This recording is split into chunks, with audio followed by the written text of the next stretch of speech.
On Thursday, I paid a visit to a small business in Buffalo, New York, a town that's been hard hit in recent decades.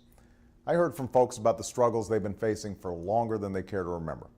And I talked with them about what my administration is doing to help our families, our small businesses, and our economy rebound from this recession.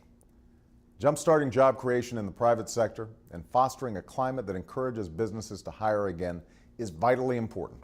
And I'll continue working hard to make sure that happens. But my responsibility as president isn't just to help our economy rebound from this recession.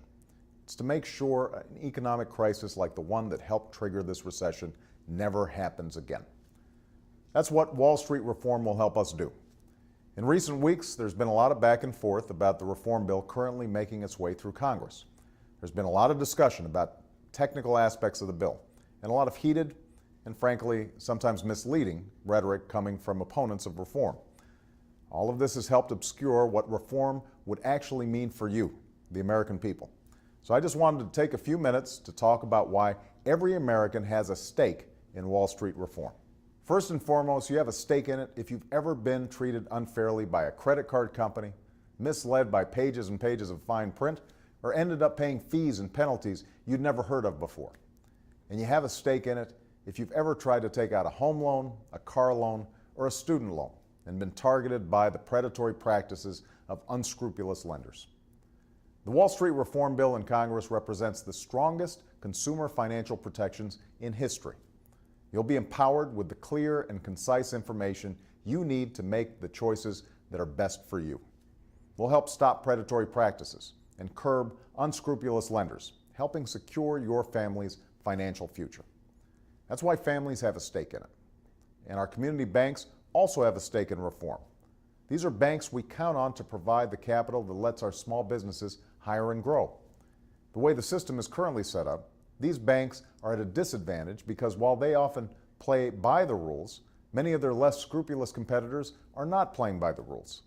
So what reform will do is help level the playing field by making sure all of our lenders, not just community banks, are subject to tough oversight. That's good news for our community banks, which is why we've received letters from some of these banks in support of reform. What's true for our community banks is also true for small businessmen and women like the ones I met in Buffalo. These small businesses were some of the worst victims of the excessive risk-taking on Wall Street that led to this crisis. Their credit dried up. They had to let people go. Some even shut their doors altogether.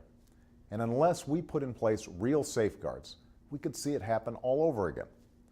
That's why Wall Street reform is so important.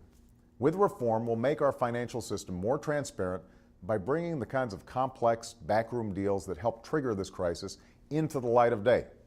We'll prevent banks from taking on so much risk that could collapse and threaten our entire economy. And we'll give shareholders more of a say on pay to help change the perverse incentives that encourage reckless risk-taking in the first place. Put simply, Wall Street reform will bring greater security to folks on Main Street.